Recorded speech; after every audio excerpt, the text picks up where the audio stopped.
era katufe tugenda teeka Eddie Kenzo ku nninga yatugamba okumala ebbanga kuva mu kile ekisanja ekyaggwa na kino kye tuyingidde ng'ayogera about corporate kaakati kansuubire nti kano ke bagiyinga eginze abaana ba master pilot bagenda funa obwenkanya kansuubiraawo Eddie Kenzo twasolozezza dda ssente z'omugenzi kubanga obalaba nga bazze bwe bato bonna we bamala okuwa nti bannange tuwaddeyo kino nga batambula bagenda guno omusayi gusigala gulaajana uganda nge master pilot oyo yasooka n'abeerako mu firebase ne bakuba endongo ne banaamiriza yalina n'oluyimba maama ekikompola kinkompolde ne kinsula was firebase kitegeeza yafunamu kawero kamingi dini ebintu ebyagaana okutambula nga alaba tebitambula bulungi n'ensogga Riona Island era alina kayo Riona Island wikom Kamino namwe ejijo namikisa otegeera enyimba ezo zaali z'amaanyi already amuwadde twogera ku gayinga kuba Africa twogera Kamino ninga ku Africa that time nga tosobola mu challenge nga ne mujja kakota abakwana abateeka wali wansi ku ttaka nga uye yange nenga tuuli omusajja aguluba n'abasajja obo kitegeera so master pilot emikisa gwena tagukozesa uliriza ogwa kumeka tugenda jigulawo inokuba kusazi owegumba memba parliament wa East tebogerwako bwasitukanaga ngenda kubanduka gwe toyina mikono Mwami Museveni mu polisi ya wangulu sijja kulya musayi gwa bannayuganda ekyatutwala mu struggle kubeera ne Kyagulanyi kufiirira nsi yaffe gamba tojja kutuma muntu kuzikujjirayo sijja kutuma muntu kuzinzijirayo atona byabakoma yategese kano yagenze muri kodi yensi yonna ekitusibye mu nnaku bwe butakkiriza mbututiitira mu omuntu wona ayogera amazima bajja kutta baffe batutte naffe tufiirire ensi yaffe bantu batonda mbalamusizaako nze omulanzi Senkubuge Jafari bantu batonda nziza okubategeezako ku nsonga eno emikutu mingi nnyo egigguddwawo ku TikTok nga beeyita amannya gange baguddewo emikutu mingi nga bagiggulawo mu mannya gange basala bu video ne babuteekayo ne batandika abafere okubabbirako ssente bantu batonda sirinze ku TikTok siri ku Facebook siri ku Twitter emikutu kosobola okunsanga guli gumu gwa YouTube era onsanga wano ku Embozi mu Yugi oba nosiŋŋana ku Kasuku live abo bonna ababakubira nga beerimbise mu mannya gange bonna bafere ennamba ezange ziri mu mannya gange era ennamba ezange ez'essimu ziri mu mannya ga Senkubuge Jafari essimu yonna etaleese Jafari Senkubuge togisindikako ssente zo abo bafere ennamba y'essimu eyange eri 0783 98 88 13 andi wano ne wana promoter musajja promoter w'abayimbi promotinzeko akozeko n'abayimbi ab'enjawulo ne Bafana mwaki kyabalemesa gwe ne Bafana ebintu byamugana nge Bafana twali twagala okukola naye nga omanyi nti ennaku zino ebintu biwanvu abasajja ng'egye batwalamu ebintu ate nga system ekyuseemu naye so far right now ali mugezaako catching up naye nga ye twayogera ku kutamuzira nzijukira clips ne zirabibwa obudde bw'ekiro nga tuli mu kwagulira wenga naye tomanya buli muntu omanyi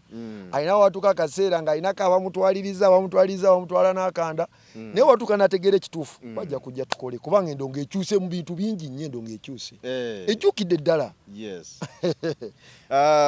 wana promoter okozeeko n'abayimbi ab'enjawulo mbadde nsaba osooka weeyanjulira abantu abatulaba ku Emboozi mu UG omulundi ogusookedde ddala okwogerako naawe abantu mwena abatugobera ku Emboozi UG nja kwebaza mukulu Mayanja Geoffrey weebale ku lw'okubaako n'ebyolungamya eggwanga n'okushepinga abantu basobole otegeera eggwanga liyimiridde litya mu buli sekita era otuukayo ngenda bagamba nti bampise wana promoter ku music ye senta y'obulamu mwetambulira okubaako ne bennungamya eri abo abajja n'abalibeerawo kubanga obujulizi obutaddeko ye ssebo taata owaaye nalabye abantu bagobaganya Eddie Kenzo mulumbe bwe yagambye nti nno ye mbusente zakuze ku byolumbe zavudde wa Mwami Museveni President Museveni ne bamugobaganya ne bamugamba olimba bwe zibanga gye zavudde zogere tuzisonde tuzikuddize nalabye bamugobawo Eddie Kenzo nga bamugobaganya nenga mukusooka mu kwogera kwe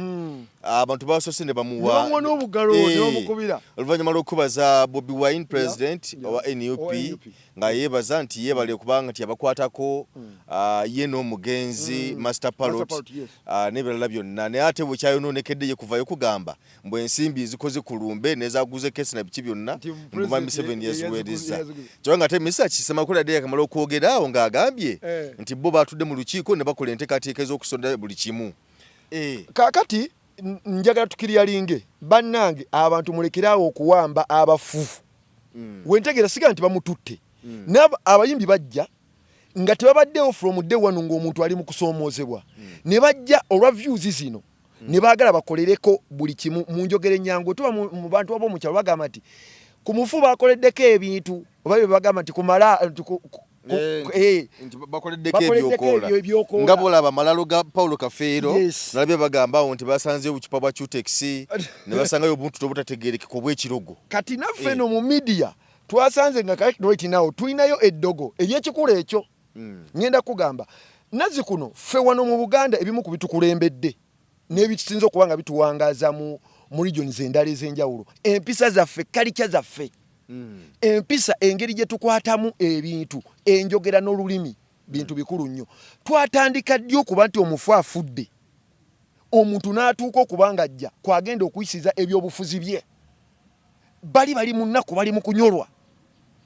gwe n'ojja n'oleeta ebyobufuzi katubuuze ekibuuzo bifonga omuntu oyo abadde akuba omulanga obadde oliriddawa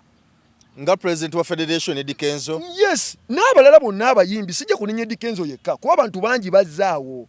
naye nga tukize tugane Master Parrot tabadde nti abadde mu depressed mu nkana akaseera emirembe mingi abadde ali mu kuyita mu kusoomoozebwa naye walabye bavuddeyo bonna beesonze bannange kambabuulire mutuswaza nnyo ate ne muswaza ne generation ejja kankubulire nze nalabye amawano gembadde sitalabanga nako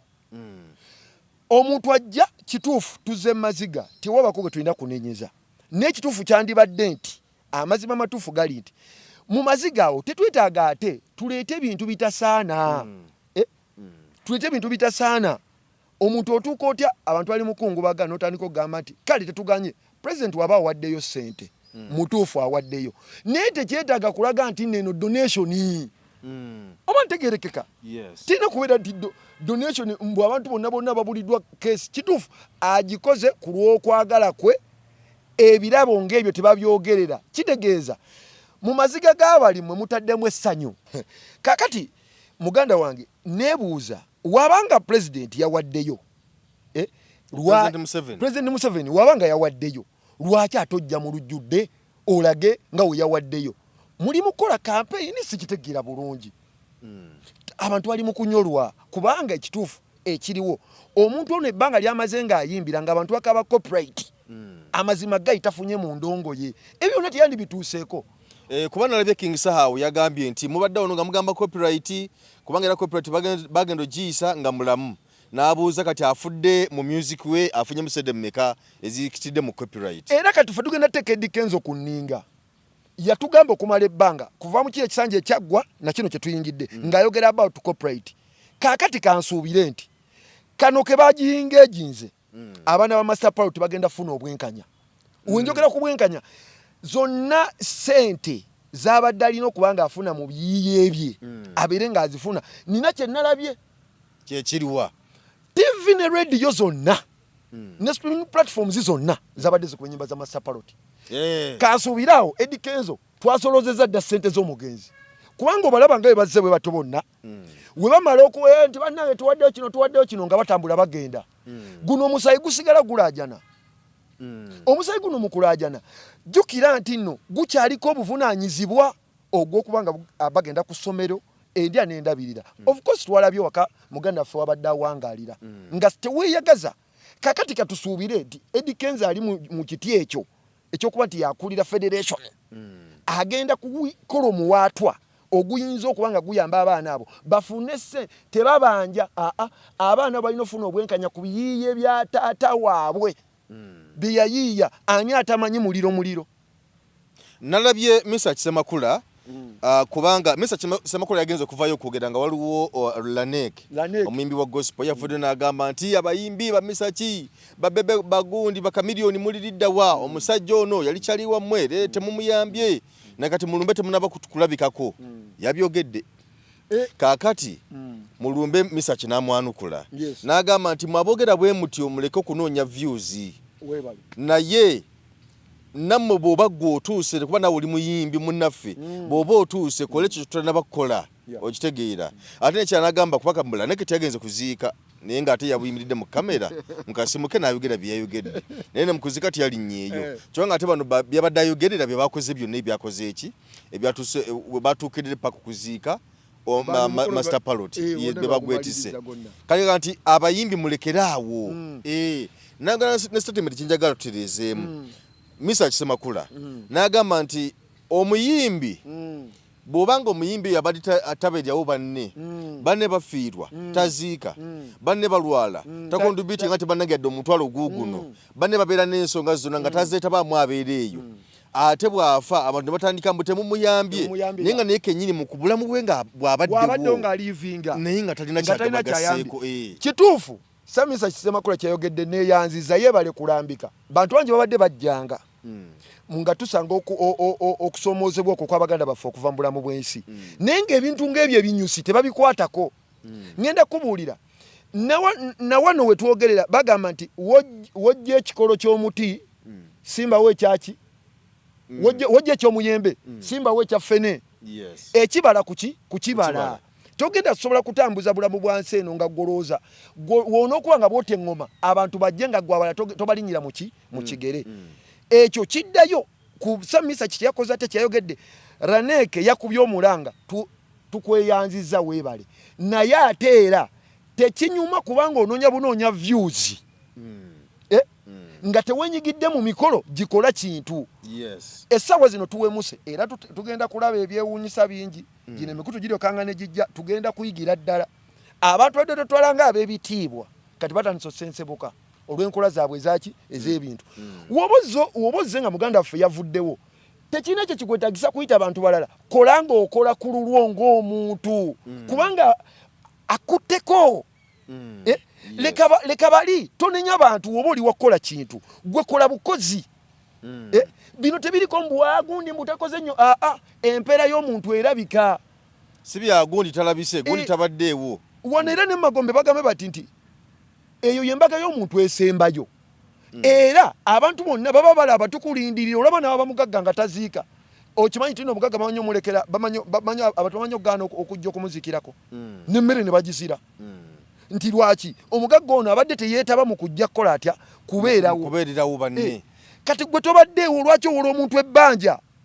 omuntu anafuna atya ebbanja lyotamuwoze oba tegerekeka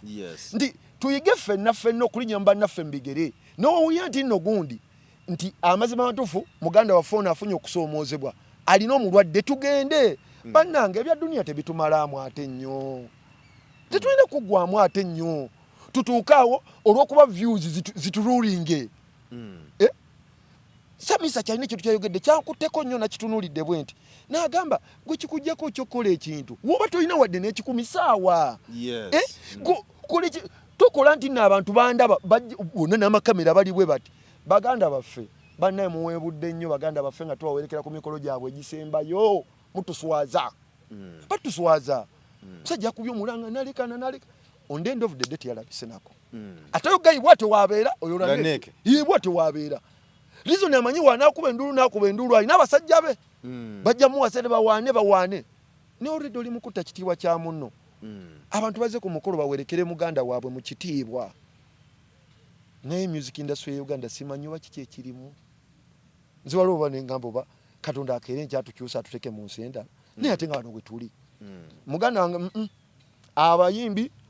tukyuseemu ekyokubiri tulinyire nga mbannaffe ebigere nekira kyenyinza okusaba Mr. Mayanja wekiba kisoboka bane tutandika okukolayo bukulu obw'abantu abo wetubadde tubeere n'obubiina obwo abayimbi bangi nga bali mu depression naye tebakola mikago nga bali bamaanyi tebakola mikago kyenjogera emikago nti nkwataganye ne Mayanja Geoffrey tukwatagana tulina ekibiina kyaffe nga ffe abayimbi ekisobola okutuyamba nti in case nti singa mbafunye okusomoozebwa kubanga hit yakaseera okubeera sitabu yakaseera golooza kale tugambe abafrigo bandi bakulu baffe golooza tebagaa kubeera nga biseera babeera ku shining n'olwokwa bo beekumaakuma era ogenda okulya nti afrigo tolina waswawuli afrigo bandi netakucagaza naye waliwo ekibuuzo ekiri mitwe gy'abantu nti lwaki abayimbi abamu bali bulungi ate abayimbi abamu ne baba nga bali bubi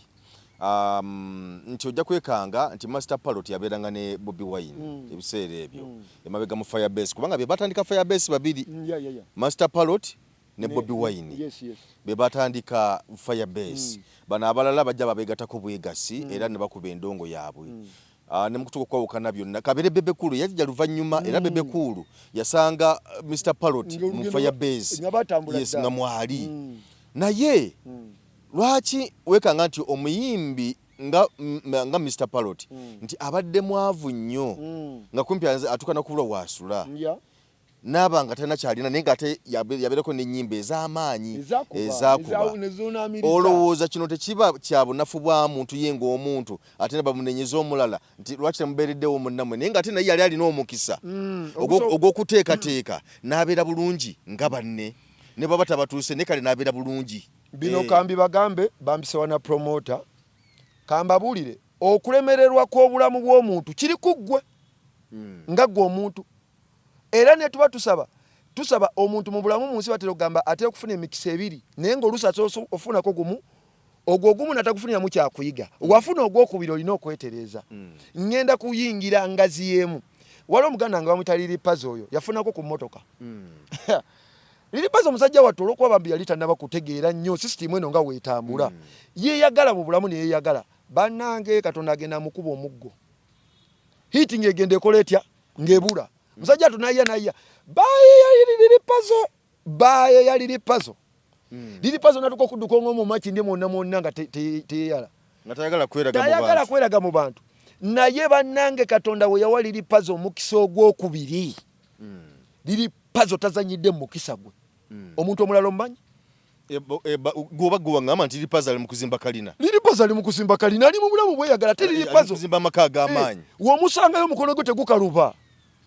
Lilipazo kati yeeyisiza ddala ng'omuntu alisita nti yalabako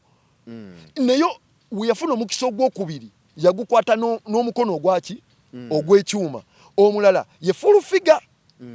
nakangobi fulufiga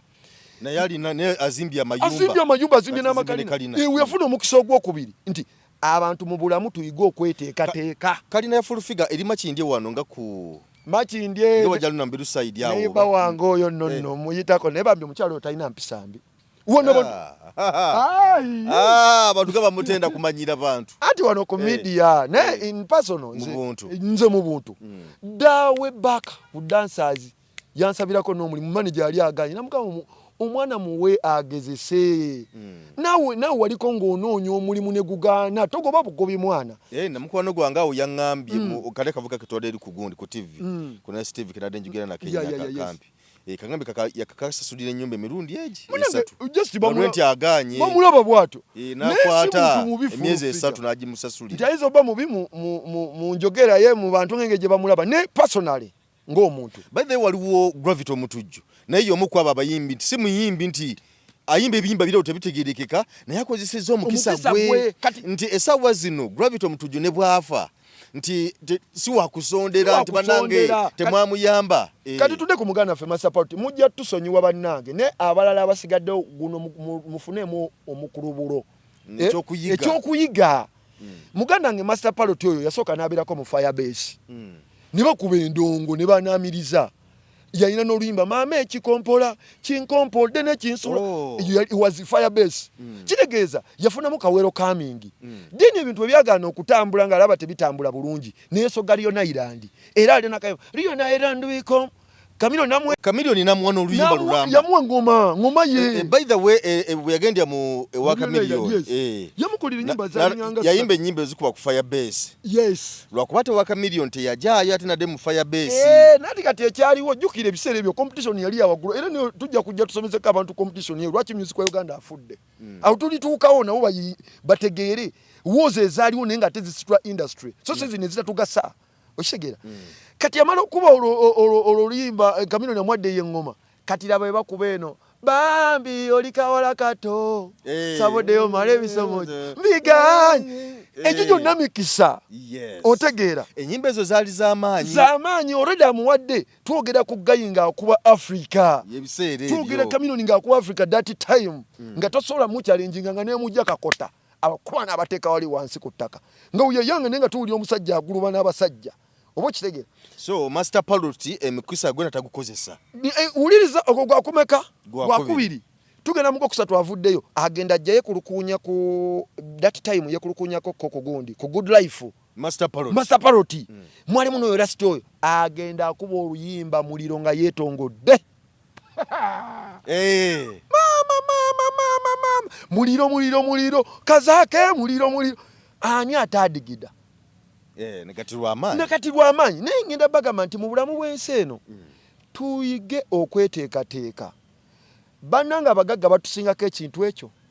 gw'otandika okubala obalira ku 10 n'omugagga abala okuva ku point emu wali ogezeko mu supermarket ezo ennene balina minzaani ezo ezipima nga bapimira mu point ngenda kugamba obuswiti bw'oliwo balwana olekewo ssente points zo osobola okgenda nazo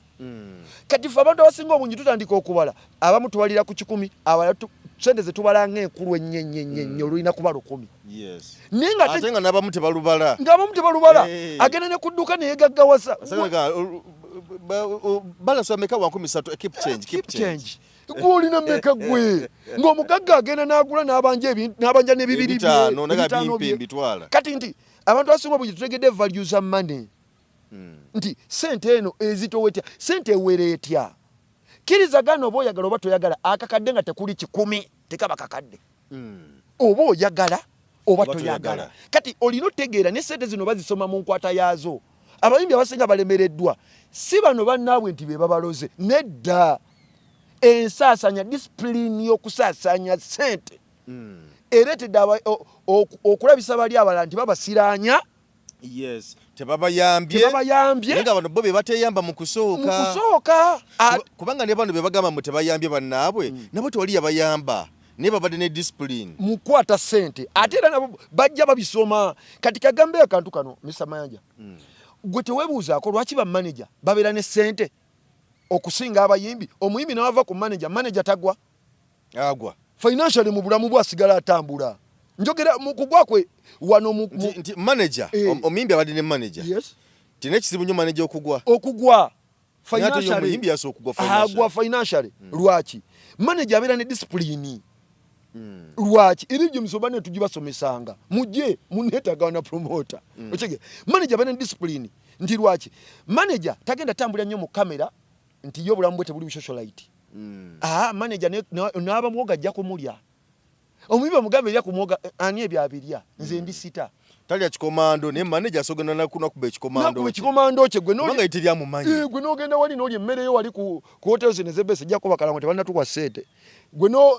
n'ogula emmere ya 5,000 badde kati kanku olaba Liam Voice wa managing wa promotingako naye Liam Voice simanyi manager awe sawa zino yani memba musanza unyinza okutamutegeera machichament na recordable gyalimu naye abamutwala sibamanyi kati nti buba dembe oba wademba abakulira ogenda naye kubira kikomando kye kubatirya mumanyi naye Liam Voice omusanga mu kikomando wali nandi kati kiri mu bintu bibiri endongo eno weeri eri bweti nti tuba ne bakadaideyi baffe bakadaideyi be abantu abatumatira kadaideyi yo wobanga oyina financial discipline nga nkugambye kadaideyi so omuntu mu kikomando nakireeta nti olwaki oli ekikomando eky'ettaano ng'eky'ebbiri gyekiri ezisatu olina kyosobola ozikolamu abantu bangi basasudde ennyumba nga bagibalira 13,000 12,000 ontegeera nti akakatinitini k'osuula nze waliwo omusajja omu yagigiriza yaŋŋamba kozesa ennyingi osevinga entini on the end of the day ezo entini zigenda beera za mugaso okusinga ennyingi oba ontegeera kati abayimbi abasinga obungi baagala nnyo bandabye batya amasape nekibaleetera okubanga bagwa ne bafuudika ova mu bulamu bw'ensi eno nga bakolimira abantu waliwo abayimbi benyega tutunuulire era kyendowooza nti nno singa embeera n'abeetabuse singa bwaba wekiguddewo akyugerako si yakireeta ng'era byebigambo byebimu bijja okubeerawo temwamuyamba mwamusuulirira bagundi mwaliridda wakati muzze waliwo omuyimbi nga Jamie Culture Jamie Culture essaawa zino obulamu bwe tebutambula bulungi naye nga bw'otula n'omuntu ne munyumya babaddeko nabo one on one nga batambula bonna bakugamba nti Jamie Culture ye kennyini obulamu bwe yabwegayalirira ye ng'omuntu okudda ku bitamiiza okudda ku bukoola n'ebirala bifaanako ng'ebyo si yeyeka waliwo omuyimbi omulala bamuyita ni maama Rocky Giant yabeera nnyo muno abeera nnyo mu makingi wano yo nabaddeko awo ku gundi ku Jovia City nga waali yabadde aze kuyimba yabadde azze nga aze kuyisaamu naye nga Mike bagijjako bambi musajja wattu kubanga balaba tezigatta bulungi naye bino olusi tufunemu ku by'okuyiga baganda bange bonna abali eyo abali music industry mu bulamu weetaaga emikwano ate abayimbi abamu mmwe kye mukoze ekibi mu bulamu bwammwe mulinga ng'abantu bagaggawadde leero neyeegobako abantu abakadde wano omuganda buli kimu yakirekawo dda enswera ekwagala yekugwa ku bbwa nsobola okugamba Mr. Mayanja nedda tolya mmere ya mitwalo 2 tugende wali ogula emmere ya 13 nkutaasiza mmeka gwa nnyigira ati waliwo era mwe bapromota mwe bennyini bamanager mwe mugamba abayimbi abo nti ngakoze ekintu kati wuuyo teyeyisanga serebu yeyisa bwatyo no mulimu bapromota ne baddamager brandi waliwo weetuuka ng'esolosa binene ne wabeerawo weetuuka nga tennabatuuka kubisaba nja kugamba right now Eddie Kenzo ali waffe okulya mu buli hotero gye yeetaaga okulyamu n'ate Eddie Kenzo wedde wa stamina musipikirizo oti yali ayagalayo ki are you getting me owa stamina musipikirizo oti yali ayagalayo ki ng'asobola otumya emmere ku ey'Enkumi 3 wagitumiza ne baba tagenzewo direct nasindika omwana guno mulimu bepakinga emmere ontegeera nti mulimu omuntu abantu abasinga obungi bafekinza obulamu nayagala alinyisa obulamu bye bayita omuntu yalinyisiza sukaali okitegeera omwana yakajja yakakuba oluyimba lumu jukira olutalo olubeerawo lwakwagala kwongera kakasa industry olina okuddamu notekakola nti Mr. Mayanja yali tafuna ku ssente luli naye alaba nti mulimu kuyingiza muweeyo kitegeeza awaliwo olutalo okubeeramu nnomo mu ndongeri serious olina okubanga okubya ennyimba 5 okukakasibwa nti kati ogumidde utandise 5 nga hit ezinywedde booking ne zitandika okujja miliyoni 3 ontegeera wakakuba oluyimba lumu gwe ki kusipikiriza oti gwe mwagatunyiza abo abantu abo olumala nga bagamba bamuloga gwe kenyini weeroze tolina disipulini mu nsaasaanya ontegeera kati abaganda baffe bajja mikali kyabaalina emikisa emingi bane mutusonyo tetubyogerako nti no tukuddaala naye tulina obulumi bathe Jamie Culture n'obudde buno waliwo yaŋŋambye gwe nabadde naye gwe sijja kwogera linnya yaŋŋambye nti kuba wakulusegere nnyo olwa ne Jamie Culture mabegere wadde okulusegere nnyo naye nti afunayo abantu abamukubira amasimu nga bagala Jamie Culture agenda ayimbe nga bamuwa miliyoni ya ssente nandi kati obuzibu bonna bonna we buviira baani abakwetoolodde eri obulamu bwo abantu ffenna tusova mu depression ne bano betwatandika nabo bantu bakulu kubanga asobola okugamba nti munnaye bino bikozesa nnyo tubijjewo muganda waffe Moses Radio bwatyo yagenda talinako bagaida bamugaidinga avudde mu good life okitegeera Jeff yali amanyi nti tiimu bwetu wetambula ka click ono amuliko bino mukkirize mugaane togenda sobola tambula bulamu ng'oli bwomu bano abapya bonna abajja babayitaani njiwadde omuliro akwagala kaka akube wololololo ngende zizo zifuluma ne waliwo agenda okugamba muganda nge talina kugwa alina kubeera sita ino brand yange yenze nti ebintu bimulina otukone mu bitunuulira ng'abayimbi omuntu gw'ovudde naye mu kyalo gw'otandise wenjogera ekyalo oyo omuntu gw'otandise naye endongo muntu mukulu eri obulamu bwe ebyenfuna byo nti agenda kubeerawo akutaasa obadde okimanyi nti nno ogenda mu ffe kyakalibwamu ng'abalabe we baline nga tobamanyi bulungi nnyo kati woba tolina muntu oyo asobola kutunuulya nga alina eriisa eryo namuziga bakusuuliramu akantu muli abayimbi bangi babakanise Okanika oba okumanyi. By the way, just today naye yomu kwa abayimbi abali bagenze. Naye ne yebuulirira yafuna abantu abamuyamba. Nafuna abantu abo bamumanyi ne bamukansolinga. Ate banaye tukkirize nti omuntu osobola okugwa noddamu n'osituka. Yes. Kya butonde kyali waze nagamba tuyiyeyo kana akantu. Otandika okuba ng'oyingizaamu kasente. Kamba buli obulamu butaliimu ssente busoomooza. Naye obanga olina k'ofunayo momentamu etandika okuddamu kubanga jjukira bills zisigala bills. Mu bulamu bw'omuntu ebintu bibiri ebitawummula tulona kulya. Kankuwe ekyokulabirako waliwo omusajja bamuyita Ambassador Firebase Natete. Ambassador Firebase Natete aludde ebbanga ddene nnyo nga awagira Bobi Wine nga amukubye ekikopo akuba amasimu ku radio eri mu kuyimba yava ne Bobi Wine akuba amasimu batambula bonna ne bagenda embivulu ne bakola ki naye Ambassador Firebase obulamu bwe bwonna agamba nti kyonna kyali Robert Kyagulanyi Ssentamu Bobi Wine yamufudde kyali n'ennyumba gye yazimba yayita Robert Kyagulanyi Ssentamu n'agigulawo n'agamba nti ssebo ennyumba eno si yange ennyumba yiyo gwe wagizimba gwe nnyambye mu buli kimu kyonna gano maanyi go kakati bw'abanga Ambassador wa Firebase omukubi w'essimu kajjajjatta omusuusisuusi omuwuzi w'obunyama ng'asobola okujja mu Bobi Wine ennyumba naye ate gwe omuyimbi nga wafuna ne ku hiiti ey'amaanyi neevuga ogamba oti ate nowalemererwa kati tunuulira saha bangi be yali nabo ewaaka miliyoni ninjagala otunuulire obulamu bwe waliwo abalemereddwa wadde ayinza okwogera biki era ze nabe nagamba nti olwotalo lwa palaso ne saa terusobola kubaayo balide ya family that's why walabye nti ku master party ne family eya Mr. Kyagulanyi batusenga olulimi mu aboogera ebyamu byomwogera tebikyategeerekeka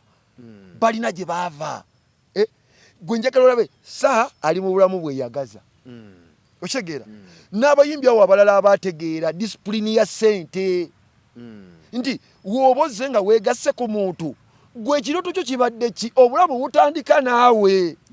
Mr. Mayanja gwe nyongerezako bwongereza nze kinkakatako kuva wano ntuuke gye njagala. By the way mu bayimbi abo era abakyaganya okuteerera mu layini bamuyita Grace Khan. Grace Khan alemedde mu mbeera olwa nti Grace Khan afunye emikisa gyonna abantu bamuwagadde yaliko wa pastor Bujingo yamwaniriza ne bamuyamba mu mbeera zonna naye nabo baatuka ne bamulemererwa ne bamuta discipline abantu ba misaki bayambye omwana oyo Geoffrey Lutaya kuba yamuleeta n'abalala bangi nnyo naye kati ensi egenda kutuuka banaba teyeyambye ensi ejja kumuta kyokka ate bwansinga mukama akiguleko siya kyeta singa maana ava mu bulamu bw'ensi nga bagamba omwana temumuyambe naye ng'ate baze bamuyamba naye olw'okuba nti ye talina discipline mu ye nga ye omuntu kiki kyayinza osinga okukolera ng'okufuna yiti ate wali kyekisinga obukulu olina waakulerako bulezi n'akutunuzaako mu bantu be n'agamba nti nkututeko wa Mr. Mayanja Geoffrey aba akukoledde gwe kyotaamukolera aba akuwadde olulayini olukutwala ku finishing line abantu tuleme okuddawo okulowooza nti ssente kamala byonna naye olugendo lutambula nga tugenda otuuka ku buwanguzi bwaffe lugendo lukulu nnyo mu bulamu bw'ebyenfuna aba bonna abawole bibasumbuwa n'abayimbi abo abasinga obungi kwematiza nti nze ndi sita nga ne waasula nga n'ekikere kiyinza omusinga okusula ewalungi nga n'ekikere kimusinga nati nga landiroodi buli kiseera akuba essimu bannange sente neyeekweka naye nga ki kakkana si ggwe yakatandika okuyimba tegeera nti nno nkwataganye n'abano mutambule ne muba mufunye emitwalo 3 munno muweeko emitwalo 5 muyiiye mugabe bane tuyiyiza tutya mugenda beera na ssente nga brandi yammwe eri waggulu naye ebyo byonna brandi yammwe okubeerayo disipulini ya ssente mugenda kolima mukolime ebikolimo by'enkoko tebitakamunye ne banaakolima osobola okukolimira kamiliyoni osobola okukolimira Mr. Kyagulanyi His Excellency Bobi Wine owa Nuupu otawanira bwereere Katonda gwe yawadde n'ennuma ezaala okitegeera ogenda kubonaabona naye ng'obonaabona lwa mutwe gwo ogambe kasabanda banga naye we baali bakula nze nkiwannyo n'abayimbi bemba ngenda opromotinga nembawa example nembabuuza singa erinnyo liba likuluma nongamba ku bulumi bwo obulumi obwo nze buntukako direct oba nkusasira busasira ani abusigalamu yo sasira busasiza obulumi busigala kuggwe kati mutegere nti obulumi bwammwe ye mmwe mulina bye mwetaaga mu bulamu bw'ensi eno musucceedinge naye bano bogenda otambula nabo be bantu abo bakiyambi abagenda okutaasaako nti munnange nina wenzize osobola okulaba oti ne bwoti kuba mu bulamu bw'ensi tosobola tambula ng'oli bwannamunigina tosobola kuwangula olugendo teruliyo. Okay. Kati mu bayimbi betusuubira abali successful ababadde successful nga tulaba obwanguli awo nabatabadde bamaanyi nnyo naye nga bakoze ebyamaanyi twogedde ku Gravity omutujju twogedde ku Lily Puzzle comeback nagikozesa then full figure kwani tumala ng'omuyimbi kale wali wano n'omuganda wafono nabadde mpita wano ngewasidirwawo nibangamba awo awantu we bamuyitani yanvudde mutwe wano ngewasidirwa kirira awo kusipikiriza oti awo boti gayoyo Bernard Munyagwa oba yoyo yaliko yayimba nnyo naye teyayimba nti yakuba nnyo ninga erinnya lye lyalimu waliwo kafuka Bernard Munyagwa naye nti olaba nti yalina golo nti yakola ekifo kye abayimbi bonna bayimirira awantu awo kati oyo n'omuteekadde mu bino mbw ate embu tebamuyambye we yafuna platform n'agamba kangikozese abayimbi ne bamutegeera naga kankole ekifo kyange nga papa Misaki ajaluuna nti mu kuyimba ne kumwongera okumultiply muyige n'okukola bigenda tukakasero baleme kubeera kukuyimba kukka naye batondewo n'emirimu emirala ku mirimu toswala nze ngenda wali papa nakuweereza emmere nogaa ne kati bannange papa lwaki ampeereza emmere nofuna ensonyi naye yakimanyi nti mission sente okubeerayo ku ntikko kubeera na sente ontegeera hajaluuna akuweereza emmere gwani tunaba nayimba nyimba ziwera 8 kuteka nsi ku bunkenke bali wano Kampala wano webegaziiza genda mu byalo eyo olabe bamukaba bali eyo basumbuwa abantu bakibijjigiri basumbuwa abantu ne bayimbisa abantu bano ne wadde mwe by the way ne Kazibwe Kapona yaguze busabalo oyo kumalawo obumazi ngowooza mbabaka donkamu bagwa ani ate era agwera anana ebintu bye musajja w'amanyo Kazibwe Kapo ssebo abo bategeera enkola ey'okukolamu ebintu nti wadde tuyimba ne tulina okukola ebintu tulina okwevulubana n'ebisooto togenda kufuna sente nga tokkiridde kwevulubana bino byonna bye twagala ebirungi bigenda kuva mu ntuyo ze tutaddewo bigenda kuva mu ebyo ebibala bye tusize nga tuli mu buweereza oba oli mu music oyimba oteeketeeke ne family yoyo kweyagaze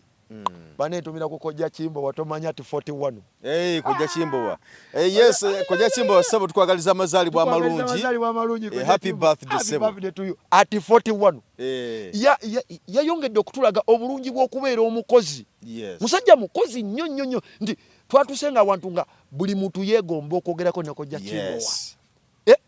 yeegomba okulaba obukakamu bw'omusajja alina ssente teyeeraga nakulaga nti woba ne ssente zikola kino tolina kuba waggulu nnyo naye obulamu bulina okuba nga bugonda naye osanga omuntu nga yafunyemu emitwalo 2 olunaku lwajjo naye ng'alinnya ku bantu ku mitwe abantu nga batuvuma tulesa abayimbi ffe nga batukoze ebintu Mr. Maya Geoffrey wenatandika okugera na promoter byempiseemu naye nga tulina okubiyitirivu naye nti kiri nti woofuna teekateeka okuteekateeka kikulu neguba mutwalo menyako nkusabye gwe omuyimbi ali eyo oba oli mukazi oba oli musajja ku mutwalo terekako 2 nyamba savingako 2 ojja kunkubira essimu ogambe wana promoter ayogera ekintu kino eno platform yesoso kikola ku mutwalo kozesa akanana terekako 2 wana nga tunatera okumaliriza waliwo abayimbi abanene betulabisa bwe zino ne mu bayimbi abo abanene of course batujjako Bobi Wine kubanga ye kuva dda ade musajja mukozi era bingi byakoze mu bulamu bwe Bebe Cool omu kwabadde bagamba nti talina kyalinawo biki yekwata ku bisubi nena ennaku zino yevumbye nena abakune byakola tiwatulembwa amuguze naye noyo kati Chameleone ono ayimireta bagamba ati Chameleone oyo ebintu bye bibuzaabuza nga tumaliriza Chameleone ayimiridde atya wamma bino kambi bagambe abo abasajja abasatu balina liigi yaabwe nga tetusobola gitegeera ebuzaabuza. Lwaki nabbako 10 zaali meka 2 ewaka ezakakumbi wenjogera ku 10 olwakakumbi oyo akimanyi amanyi kye lutegeeza mu ggwanga ano Uganda. Va ku luno naawe luno 10 bino 2 nabbe 2 ne zinnemerera ezo 2 ne zituza ne meeting bankube kibooko. Njogera ku basajja ngezo sente bazikwatako 2,000 ezaliko enkumbi 10 olwaliko enkumbi gitegeza nabba 10 kuba 2 that time tezaaliwo. Abantu balina ebintu naye nga tusobola bitegeera. Wazira lulibeera lunaku olwo lujjo tulamula luli. Yes, olusembayo oluvanyuma. Kuba ojja gamba nti kale tuyinza ogamba nti talina kubanga bangi bakoka profile zaabwe. Nze nali simanyi nti Spice alina ebintu ebingi. Yes. In life era ng'osobola n'omunyooma. Even if ono ne Cindy wano recently. So abamu bayinza okuba nga balina discipline, abalala tebalina discipline. Naye ka tulinde lunaku lwe kubanga ne luli bamuwayo obuwumbi obubiri. Bannanga abulya kwenkana ki.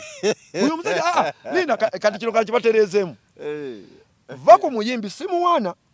Va ku muyimbi nga president w'e Rwanda amuyita ku mikolo gye. Owe Tanzania n'amuyita. Twogera ku muyimbi owe Congo n'amuyita. Ezo nakogera ku nsi mmeka? Ku nsi 3. Ezo 3. Owa Tanzania owa Kenya n'amuyita. Nya waliwo ono ali wano wansi wano oweza bamayitani eri wano wansi wa Rwanda awo mwe yakoze radio ye. Tulina okuddamu okubalansinga era banoonyereza. Sudan ne bamuyita. Kale ebisinga obungi ebiraka Katonda yabimanyi. Aba big three nze nina category gye mbalabamu nti ola ne music kakati. Bana abasajja abayimbi abaliwo balemeddwa okukwata akatiba ne bakakonvertinga mu manyi g'abali abasajja. Bali 3 naye nga mulimu 2 abo bakulembedde naye nga muganda wange. Nga batabbo. Tolina bye bagamba. Nti lwakuwayo ebya Bobi Wine oyo yakola ebintu bye nga birabikako. Nti busaabala eyo mu myaka gye okuba ng'ogirina. Aba basajja tubate katabo kalala tubaleke tutandike bino ebyabalala discussing ebyabalala. Kale nze Geoffrey Mayanja oluba mitawana promoter nja kubeerako naye nga tutunulira ensonga nadde zikwata ku bayimbi ebyewuunyisa bibalimu n'ebirala byonna mu paati tutujja kukomawo. Tujja kukomawo badde tujja tunulyako ebyobugagga byabwe mu bulambulukufu. Kati tubyogeddeko tubikoonako naye wana promoter agenda kukola okwongera okunoonyereza bingi byamanyi najja kwongera okunoonyereza. Bazitowa kwenkana ki wano mu ebimanyikiddwako tutegeere level kati tegeeza ono waba alina byamanyikiddwako waliyo ebiri munda eyo nga byakyama. Kale tugenze Munnayuganda tukwaniriza mu kimbo wa Research King and Training Center mwebale nnyo mwebalire ddala mwebale okwejjanjaba